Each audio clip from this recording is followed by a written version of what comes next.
भारत ने गाजा में युद्ध को बड़ी चिंता का विषय बताते हुए कल ये कहा कि संघर्षों से उत्पन्न मानवीय संकट के लिए एक स्थायी समाधान की आवश्यकता है जो सबसे ज्यादा प्रभावित लोगों को तत्काल राहत दे। दरअसल संयुक्त राष्ट्र मानवाधिकार परिषद के 55वें सत्र को संबोधित करते हुए विदेश मंत्री एस जयशंकर ने कहा कि आतंकवाद और बंधक बनाना स्वीकार्य नहीं है और उम्मीद है कि यह संघर्ष क्षेत्र के भीतर या इससे बाहर तक नहीं बढ़ेगा। भारत ने पिछले साल 7 अक्टूबर को हमास द्वारा किए गए आतंकी हमले की कड़ी निंदा की थी और विदेश मंत्री ने नई दिल्ली से वीडियो लिंक के माध्यम से अपने संबोधन में कहा कि साथ ही हमें इस पर स्पष्ट होना चाहिए कि आतंकवाद और बंधक बनाना स्वीकार्य नहीं है, ये अस्वीकार्य है। अब उन्होंने कहा कि अंतर्राष्ट्रीय मानवीय कानून का हमेशा सम्मान किया जाना चाहिए। नई दिल्ली से वीडियो लिंक के जरिए मानवाधिकार परिषद के 55वें सत्र को संबोधित करते हुए एस जयशंकर ने यह भी कहा कि मानवाधिकारों के प्रति भारत का दृष्टिकोण उसके लोकतांत्रिक सिद्धांतों और बहुलवादी लोकाचार में निहित है। उन्होंने कहा कि भू राजनीतिक चुनौतियों का दीर्घकालीन समाधान तलाशने के लिए संयुक्त राष्ट्र और उसके बाहर एक साथ मिलकर काम करना हमारी सामूहिक हित और जिम्मेदारी है।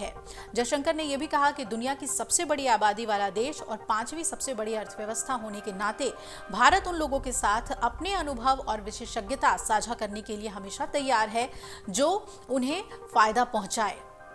वहीं गाजा में संघर्ष को बड़ी चिंता का विषय बताते हुए उन्होंने ये भी कहा कि संघर्षों से पैदा हो रहे मानवीय संकट को स्थायी समाधान की आवश्यकता है जो सबसे ज्यादा प्रभावित लोगों को तत्काल राहत पहुंचा दे। उन्होंने ये भी कहा कि अंतर्राष्ट्रीय मानवीय कानून का हमेशा सम्मान किया जाना चाहिए। दूसरी तरफ अमेरिका के राष्ट्रपति जो बाइडेन ने ये उम्मीद जताई है कि अगले सोमवार तक यानी ठीक 6 दिन बाद इजराइल हमास के बीच सीज फायर हो जाएगा। उन्होंने कहा कि हम इस फैसले के काफी करीब हैं। उन्होंने CNN के एक सवाल के जवाब में कहा कि ये उम्मीद है कि अगले हफ्ते की शुरुआत तक हम किसी नतीजे पर पहुंच जाएंगे यानी सीज फायर तक पहुंच जाएंगे। अमेरिकी राष्ट्रपति ने कहा कि मेरे राष्ट्रीय सुरक्षा सलाहकार मुझसे ये कह रहे हैं कि हम समझौते के बेहद करीब हैं। ये अभी तक पूरा नहीं हुआ है और मुझे उम्मीद है कि अगले सोमवार तक हम युद्ध विराम कर लेंगे। और इससे पहले सोमवार को हमास ने बंधक समझौते के लिए बातचीत में कुछ प्रमुख मांगों का समर्थन किया और गाजा में लड़ाई रोक दी। हालांकि इजराइल ने हमास के इस पोजीशन को भ्रमपूर्ण बताया है और सूत्रों का यह भी कहना है कि बातचीत करने वाले दोनों पक्ष एक शुरुआती समझौते तक पहुंच चुके हैं जिससे लड़ाई रुक सकती है और इजराइल के बंधकों के एक समूह को रिहा किया जा सकता है।